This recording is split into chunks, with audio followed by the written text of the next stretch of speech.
Well, hello, everybody. How you guys doing today?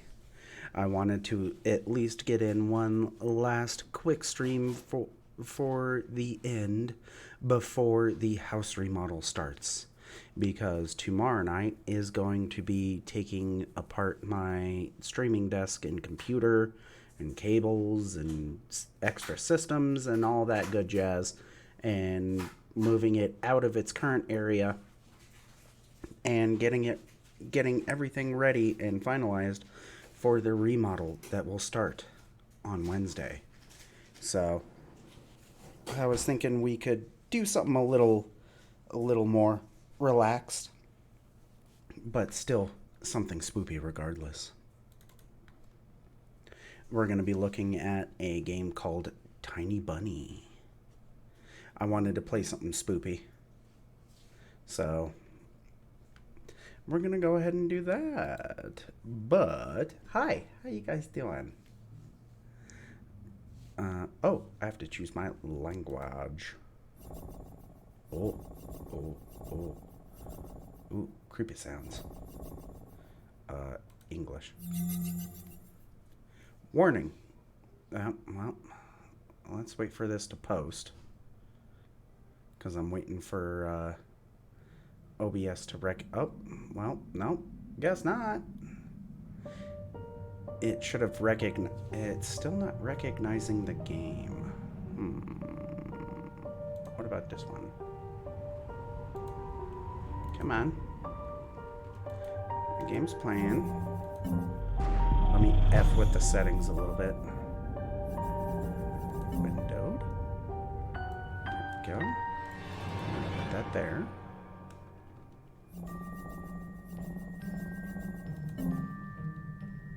Come on.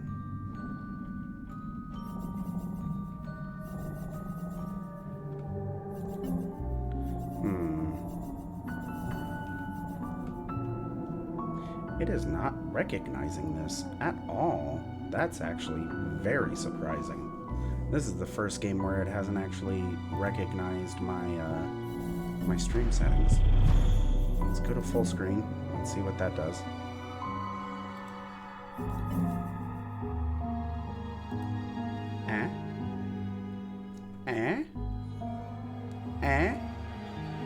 Alright. Let me F around for a second.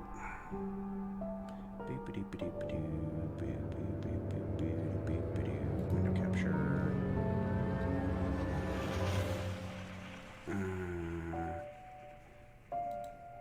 Display capture.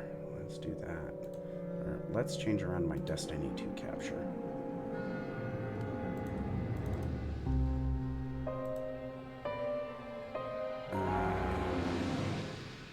Boop. Boop. There we go. Hey, it worked right away. There we go. Look at that. Wow. There we go. The last thing I need to capture is that and that. And move it just about there. All right, there we go. So, there we go. See, isn't that much better, chat? Let's expand this a little bit so you can see my face. And then there we go. Look, there we go. Isn't that much better? Alright. I may have to move things around, but we'll see what happens when the game starts, yeah? Let's see. Alright, so once again, we are playing Tiny Bunny. It's the best way to describe it would be a visual horror novel that has multiple endings associated with it. And it's supposed to be very spoopy and creepy. So, let's go ahead and jump in and see what's going on.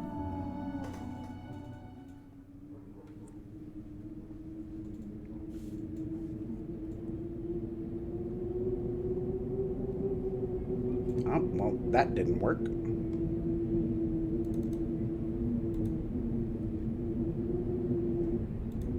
Oh, let's see if that works. The wind clawed at my window all night long. Nope, that's not working. It's still freezing. Yeah.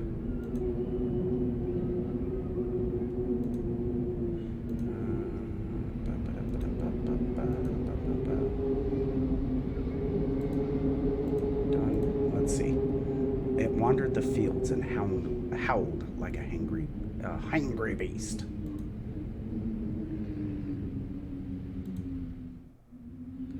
Yep, nope, that's not working. I don't want to have to click over this. Streamlabs. Oh, no, that's just, nope, that's not that. Calculator. I don't even have my calculator open. Or my Microsoft Store. Cancel. Alright. Boo. Sorry about that, chat. It is not wanting to capture this view. Window capture. Let's do that. Window capture.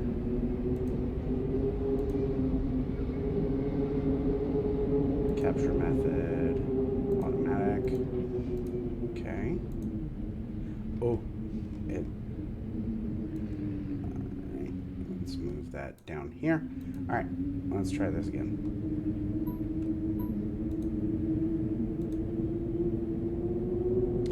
They were laughing and shouting. Nope, still not working. What the F is going on? Alright, let's see. Because it's not doing my chat either. Okay. So window capture will not work. Display capture. Let's try display capture.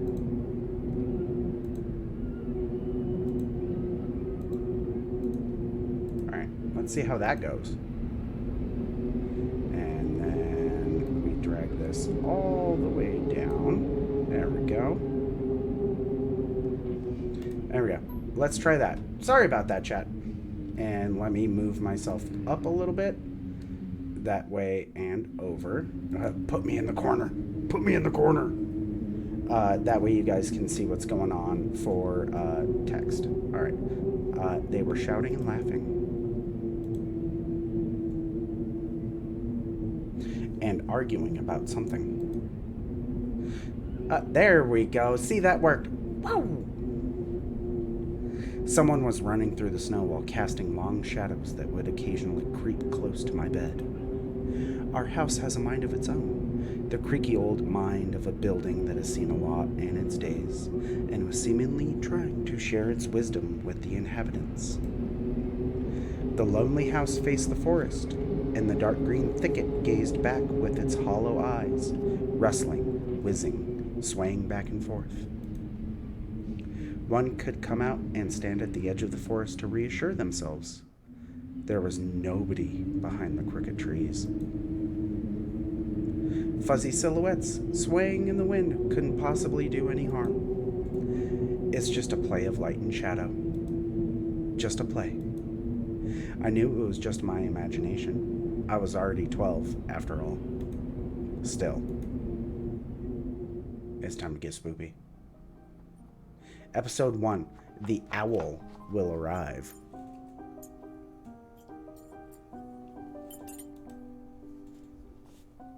Alright. Убери книгу немедленно. Oh, it's still in Russian? Weird. Okay. Well, at least the voice acting is. Okay. Hey, put away your book. Сколько раз говорила, не читай за столом, вредно. Сидишь, сутулился весь. Duh. How many times have I told you not to read at the table?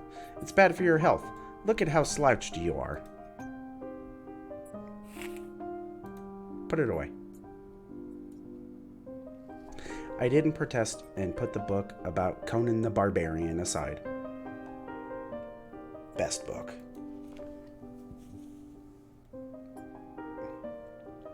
I was stuck on a line I couldn't understand after reading it 3 times anyway. Olia had already finished her breakfast and was munching on some cookies. She was so enthusiastic she almost looked like she was your typical girl from commercials. Пока не съешь, из-за стола не встанешь. You're not going anywhere until you finish all of it. All right. Menu. All right.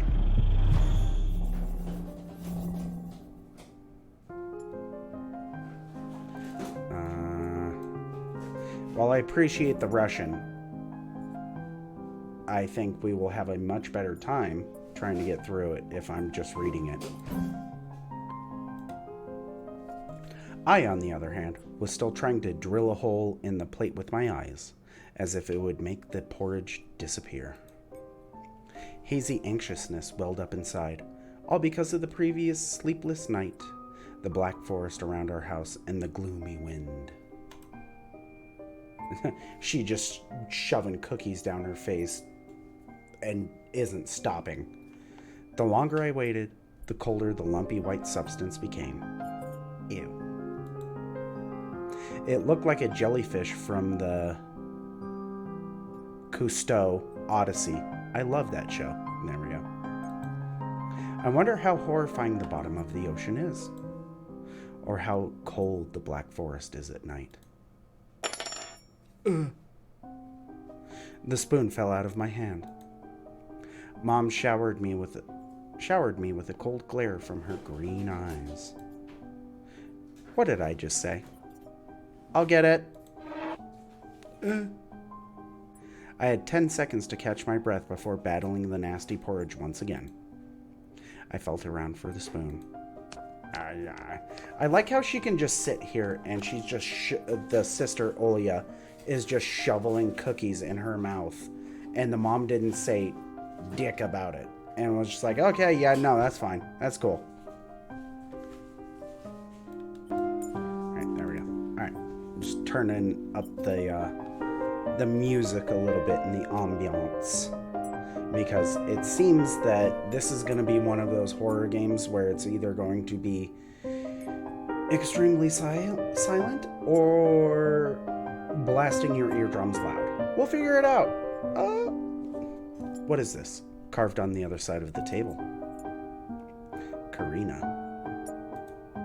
Ha! That's my mom's name. I guess she carved it out with something pointy when she was little. She sure was a rascal, damaging the furniture like that.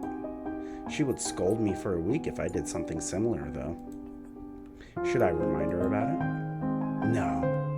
She's been in a bit of a bad mood lately. I imagined her being my age, sitting under this table. I wonder, was Mama afraid of the dark back then? Or the sounds coming from the attic? Oh. Or the thick forest? Oh, hi, Grandma. Yeah. Oh, it is Grandma. Oh, she got a beard. She got some scruffles. I imagine my grandma coming into my little mom's room, sitting at the edge of her bed, where Olya sleeps nowadays, and saying this in her soft, smooth voice. Taiga is a special place, little girl. Oh, the taiga forest that's up near Siberia.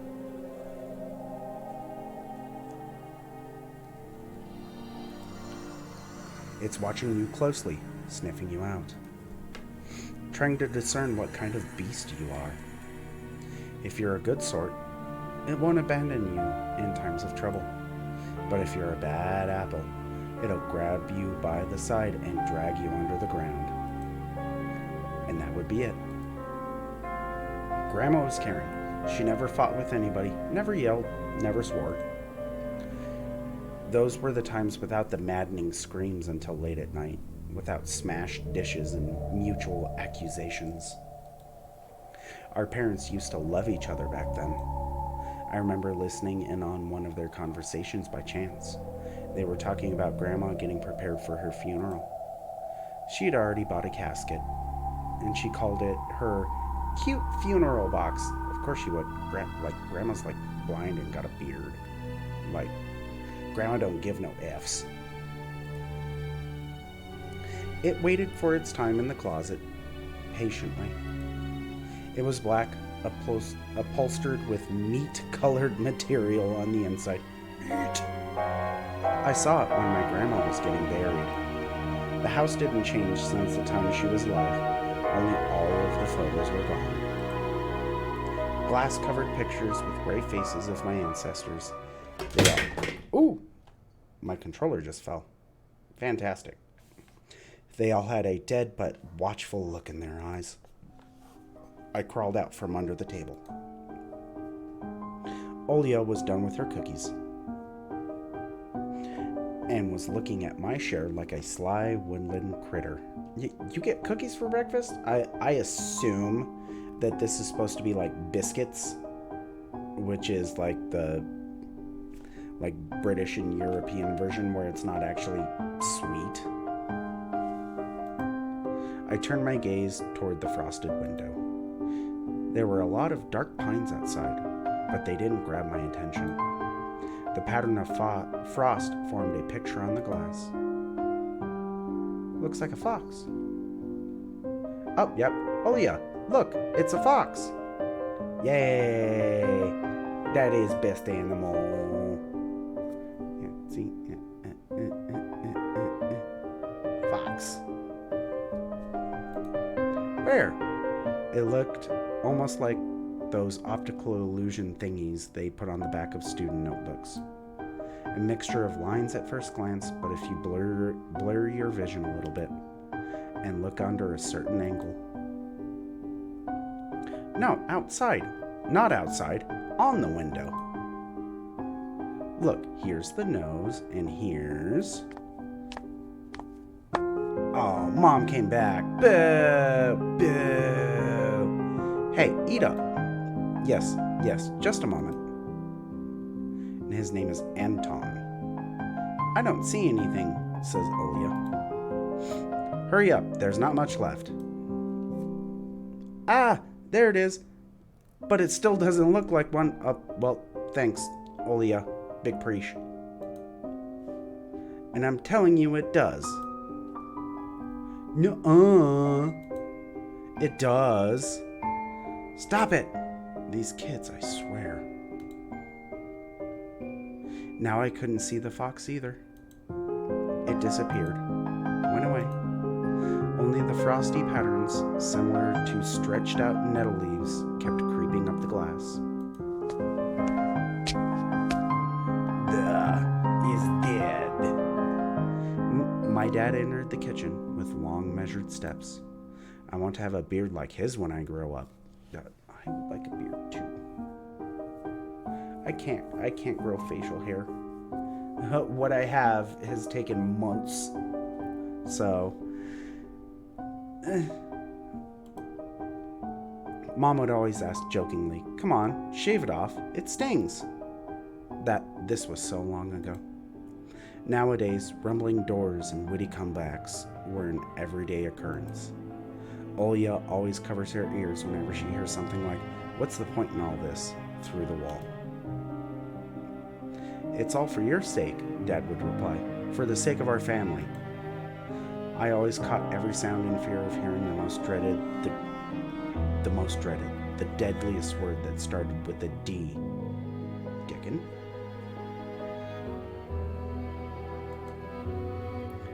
D-I-V-O.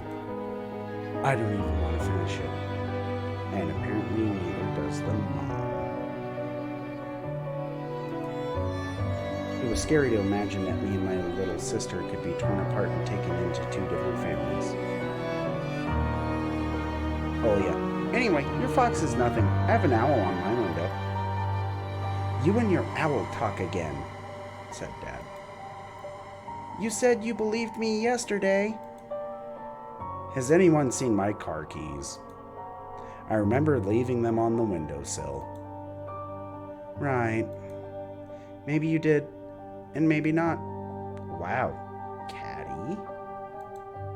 You're a grown man, a father of two, instead. Wow, she keeps going. Karina, please, stop. Just let me get ready in peace. Your keys are in the basket near the phone. Wow, thank you very much. She's just sitting there shoveling my shit in her mouth now too. She's eating my share of breakfast. Where's my 11sies? Anton, stop making a martyr out of yourself and finish eating already. But the owl. There was no owl. But there was one! It had giant glowing eyes. You moved. Olya sprung up from the chair and placed her hands on her little face, imitating a pair of eyes with her fingers the size of an apple each. Last year, you had bye-bye. Oh, can I click on it? No. Oh. Okay. Olya sprung up from her chair, hands on her face, apple each. Last year, you had bye-bye in your closet, now this owl. But I saw it. Olya shifted her gaze back and forth from Dad to Mom to me, but couldn't find any support. Have you thought about befriending it? Yes, let's befriend the giant bird. You know, like feeding it with imaginary mice. Don't bully the girl. She's just afraid to sleep alone because she's still little. Olya pouted her lips in rebellion and rushed into the hallway. The staircase that led to the second floor creaked. Mom gave Dad a strict look. Oh, that look in her eyes. It's so uncomfortable to be pinned under it. Dad just snorted in reply and left, ringing with the keys he had just found. A minute had passed and the theme song from The Little Mermaid echoed through the house. It was stored on incredibly worn-out cassette tape, which Dad had already glued together once. It's so easy to fix objects, by gluing them back together, for example. But how do you fix a relationship? Mom moved to the living room, and I was left alone, anxiously stealing glances at the window. Oh no, she's hiding. Olya had trouble sleeping ever since we moved to this house. She would toss and turn or curl up into a ball under her blanket. Sometimes she would jump up in the middle of the night and turn on the VCR.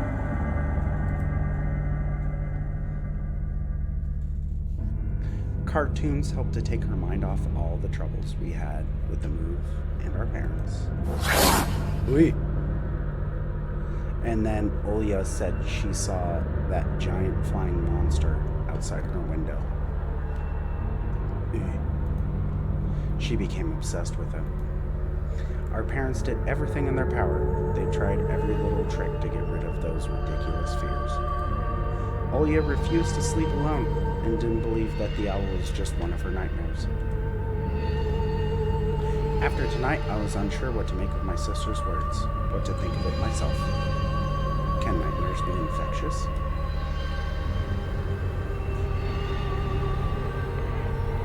Just last night, I couldn't get a wink of sleep and ended up thinking of what to expect in my school. There were a couple of days left before the beginning of the new term. I heard a meow. Oh, I think that's supposed to be Freddie Mercury. Neat. Over here on the wall. Oh, it's just the house. My imagination drew long, twisting hallways that led to a classroom full of kids. But all the students behind their desks were simply dark figures, cut out using a template. Circular holes gaped in the middle of their faces, and pairs of eyes blinked inside those holes. It was as if some completely different creatures were looking at me from behind the flat black silhouettes. Their cruel glares, filled with icy sneers, made me shiver from head to toe. Will I survive here? Won't they gang up on me and beat me down? Stomp on me with their bloodied shoes? The damn school can burn for all I care. I just wish for anything to happen to it. Doesn't really matter what. I didn't want to go there that badly. I didn't want to see people who are just itching to smack me on the head, trip me up, think of a new offensive name for me, worse than the previous one. I felt like the glasses I wore made me an outsider of some sort, or some sort of monster. My gaze slid across the drawings hanging on the wall. I couldn't consider myself a great artist, but Olya begged me to hang them. Drawing was the only thing that made me happy as of late. The small circle of friends I had also enjoyed my paintings, and they promised to call me from time to time. Sometimes I imagine Mom picking up the phone and saying in a cold voice, "You've got the wrong number." Or, "Anton isn't around." Anton is not around. I imagined my future classmates lying in their beds, just like me, listening to the howls of invisible werewolves outside their windows. Maybe my new classmates will like me after all. But who would ever like a boy with thick glasses? I mean, my dad used to wear glasses when he was little, and now he's married to the most beautiful woman on the planet. My ma'am. The house creaked, pressed by the wind. The condo we used to live in, a 9-floor concrete building, buzzed with the neighbor's drill, mumbled with a TV set from behind the wall, cried like a baby from the big family next door. Our current house, though I can't really call it new, was completely different. It was silent and easygoing during the day. Its shadows lay dormant in the corners, on the closet cobwebs, and under the stairs. But they all woke up during the night. Something was watching me from every corner, almost as if the old photos of my deceased family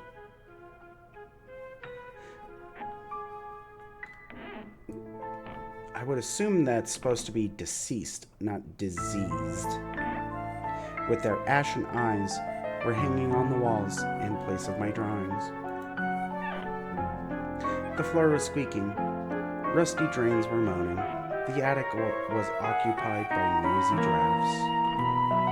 One could think the house was performing some sort of demonic melody. And then I realized I was, in fact, hearing music. It was already playing for a good while. Somewhere at the edge of my perception, I could hear a flute. It was mixed in with the sound of the wind, of the creaking old house, and my thoughts too. I stood up and rushed to the window. I wanted to reassure myself that this music was nothing more than a product of my imagination. It's not like someone is playing it there, amidst the cold snowy night, right?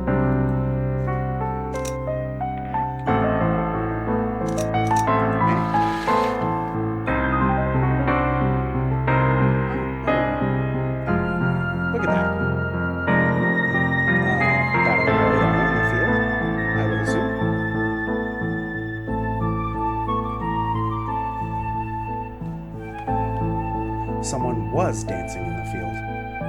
Black silhouettes I could barely make out, with the dark forest as their backdrop. They jumped around, basked in the moonlight, bumped into piles of snow, rolled around and crawled on all fours. Stories about wolves playing under the moon came to mind, but these were clearly not wolves. They stood upright at times, circled around holding hands and whipping up snow, disappearing into the shadows for a brief moment and then coming back. Something bizarre was going on. Shadows dancing in the starless abyss made my imagination go wild, making me anxious at the same time. Suddenly, the music stopped. The dancing shadows froze in place, and I could swear pierced me with their eyes. One of the silhouettes immediately parted from the bizarre shadow carnival and sprinted across the field with giant leaps. Oh my God! It glided on squeaky snow without leaving any prints until it was devoured by the pitch-black shadow of my house, which became even darker and thicker. My heart was jumping around like the bird inside a cage.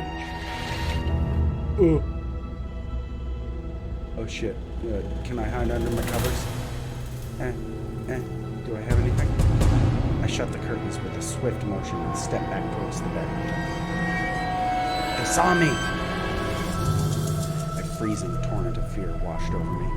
I stood in the middle of a perfectly dark room and listened to some unwanted guest move and scrape around looking for an entrance. The sound moved to the right, then circled around the house. Now my guest should be at the front door. I jumped into the bed and covered myself with the blanket as if it could protect me. The shackles of fear locked my muscles. I remember the funeral. My grandma lying there, hands crossed on her chest, her facial features sharp like that of a tin doll.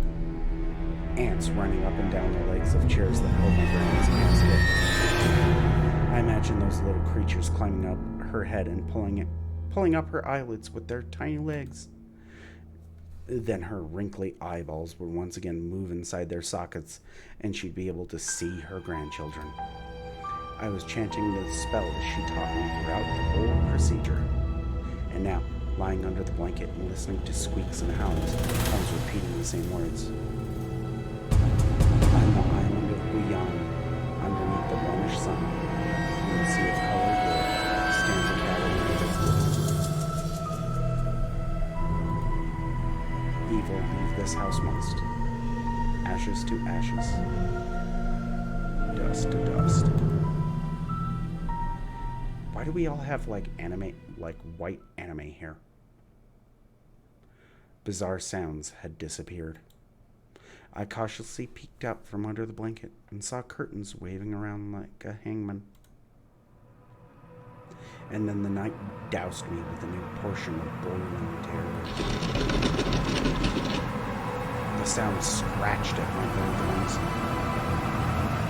In reality, something or someone was scratching at the front door, hurriedly clawing at wood, demanding to be let in. The door was shut. Dad had become very cautious recently, so he installed a sturdy lock. Dirty lock. Got a dirty lock on the door. Dirty lock. I remember him staring at the forest intently as if he was looking for something. Ashes to ashes. Dust to dust. Placing my chin between them, and drilled the door with my eyes. It was so flimsy before the light of darkness. And then, it's gonna be Julia. I'm pretty sure it's gonna be Julia, but let's keep it going. Stay strong. The doorknob twitched slightly. Then it turned halfway. Once, twice. As if the person who tried to enter had no hands. The doorknob tilted once more, and then it started clicking violently. My wet fingers clutched the blanket.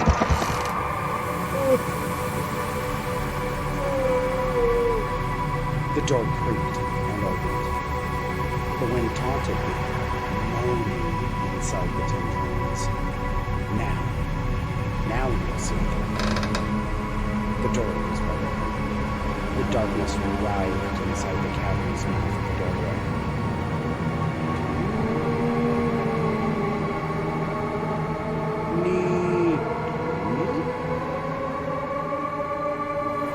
Antony. So Tony. It was as if the night itself was calling out to me, flapping its black wings and squeaking with rusty hinges. I was trembling, ensnared by the web of darkness that hung in the corners of my room, waiting for the one who breathed it to come out of the deep black hole. Oh, no. My abdomen tightened and my chest rose up, ready to exhale a desperate scream. But before I was able to do anything, darkness asked me,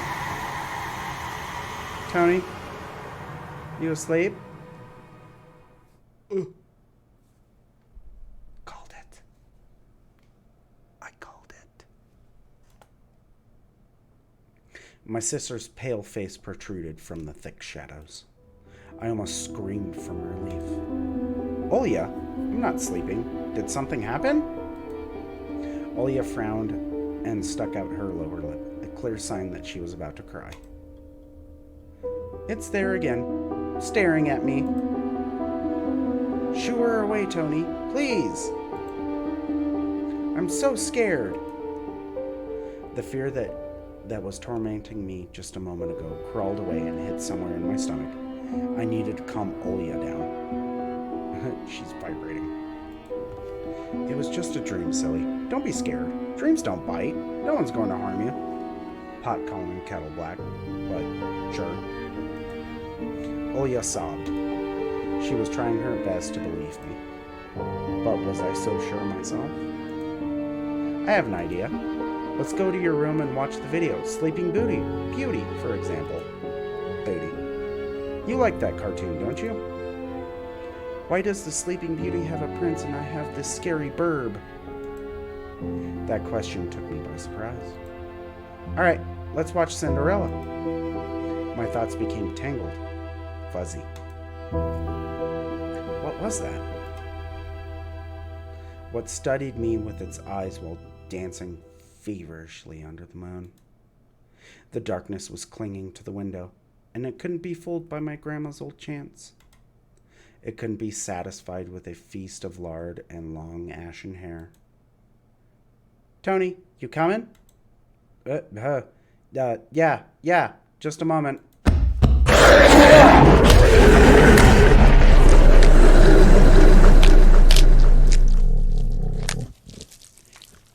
Damn it.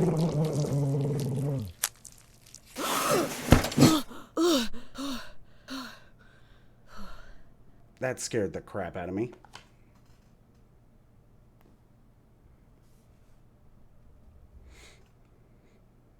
That's why I didn't want to laugh at Olya and her owl in the morning.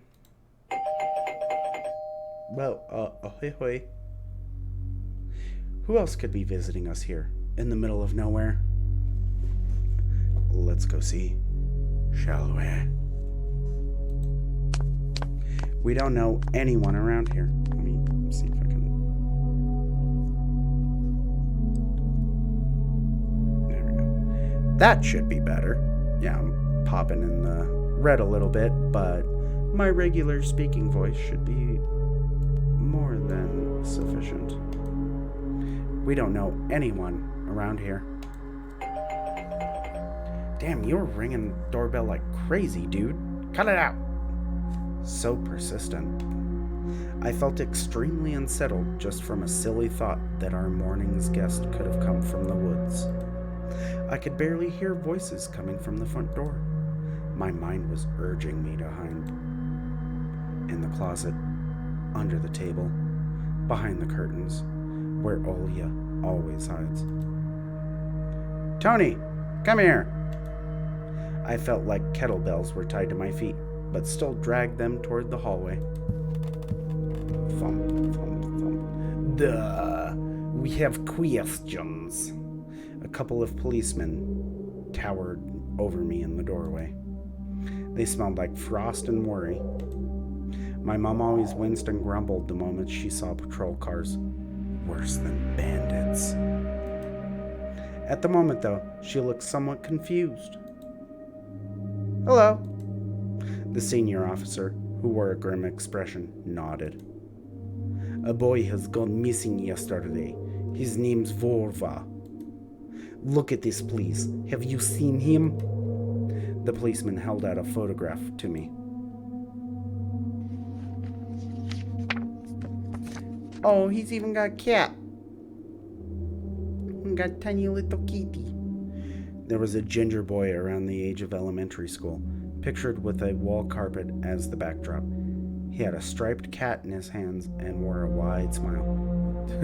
The cat looks none too pleased. No, I haven't. Are you sure? Look closely. Where would I see him? I don't know anyone around here. I barely leave the house.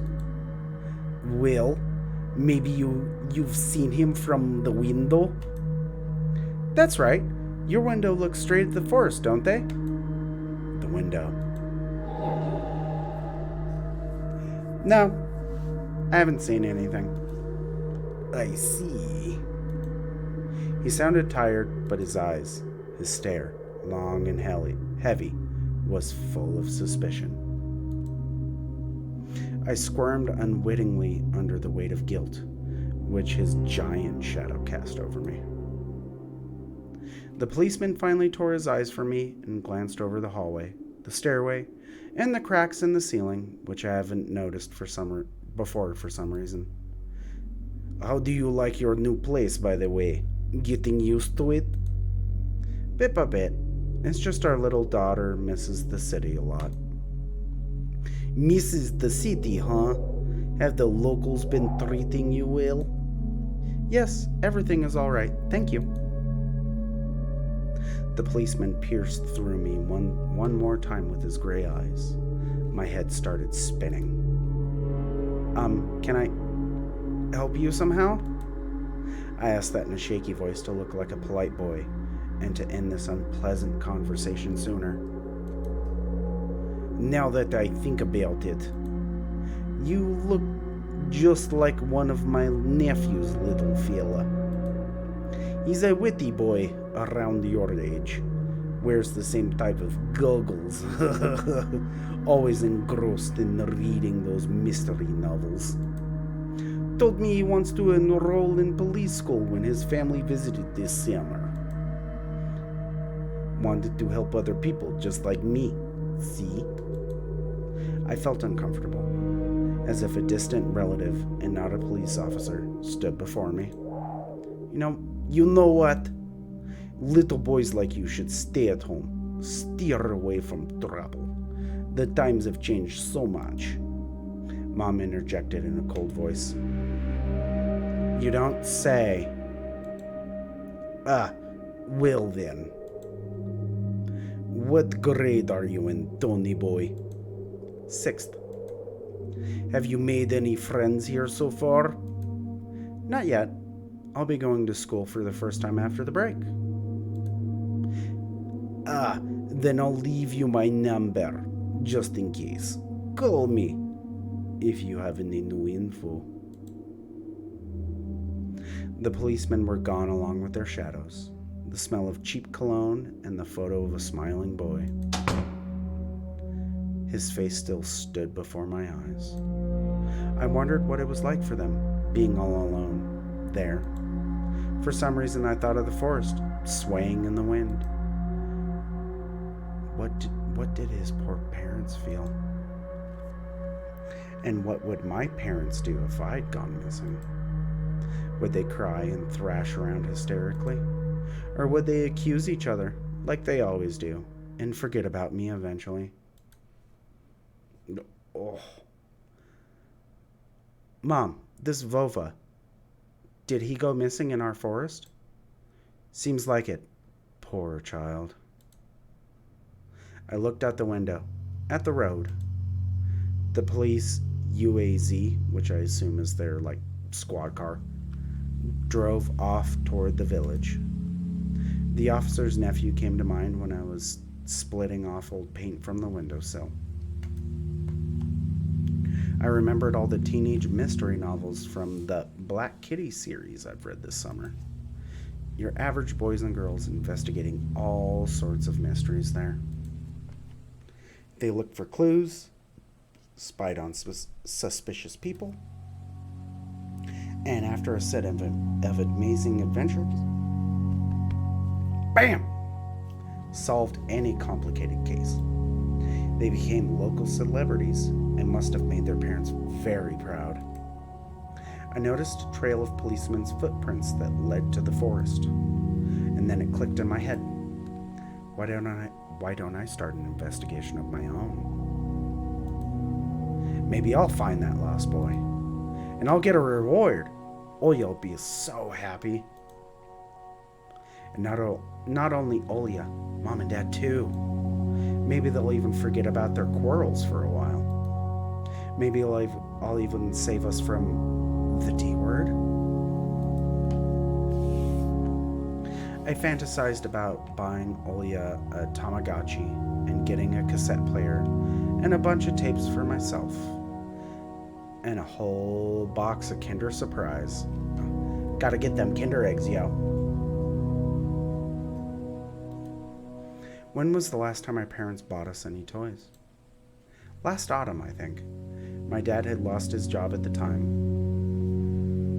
There's that annoying song about it. Yep. It's underlined, but it won't let me click on it. I had little to no idea what was the accountant's job like. That sentence structure is awful. They count money, I think. Neighbors used to envy us. But nowadays, Mom and Dad barely had money to afford sweets. And Dad would always divide a single chocolate bar between me and Olya. Sometimes I gave her my share too. No matter how much I wanted to eat sweets, she was still just a pipsqueak. I couldn't wait to go out, looking for clues. I'm going outside! Yeah, right. You want the police to go around with your photograph next? The forest is so thick. What if the boy got snatched up by wild animals, or something even worse?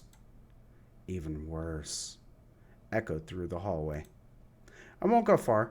I'll stay away from the forest. Did you hear what I just said? Or should I repeat myself? Better go pack your school bag or play with Olya.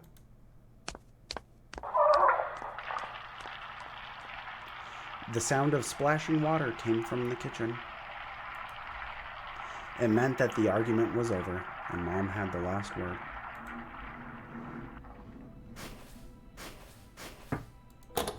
¿Qué es esto? The dark, stuffy closet. Mom says it smells like mice, but how would she know how they smell? She hates when I stick my nose in there. She's afraid I'll cut myself on the freshly sharpened axe. And Olya can't even be lured close to it. She thinks Bye-Bye is living there. I tried to help her fight her fears once. I opened the door and turned on a dim lamp so she would see there was nothing but cobwebs, Dad's tools, and scratched walls. She still didn't believe me. And I liked to hide in the closet and listen to Olya count outside. 1, 2, 3. Better hide from me. And then drag her feet on the creaking floorboards, hoping that she wouldn't need to look for me in the cramped monster's den. Okay. Keep you. Mm-hmm. Alright.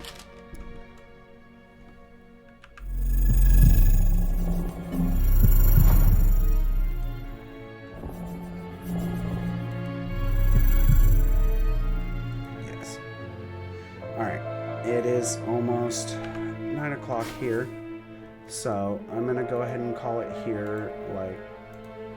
Yeah, my streams have been shorter, and that sucks, but I'm having to wake up at 4 o'clock in the morning, do my full shift at work, and then move stuff for the remodel of the house. So it's just been pretty much non-stop for 16 hours, almost 17 hours now. So I'm gonna go to bed. It's gonna be at least a couple days before my next stream, because tomorrow I have to move my rig out of the room that it's in, because it's in the first room that they're working on, and move it out somewhere else. And there's no way that I want to try and plug it in and deal with all that crud before just waiting a few days and moving it back in, especially considering the fact that I'm going to have to be moving stuff back into these rooms after all these rooms are done. So we're going to go ahead and do that. I'm going to go ahead and call it for the night. Please be sure to check out my Facebook, my YouTube, my Twitter, my Twitch, all those links. I've got my Linktree linked. Be sure to give me links, follows, subscribes, all that good stuff. I would really greatly appreciate it. And I'll see you guys in the next few days. Have a wonderful night.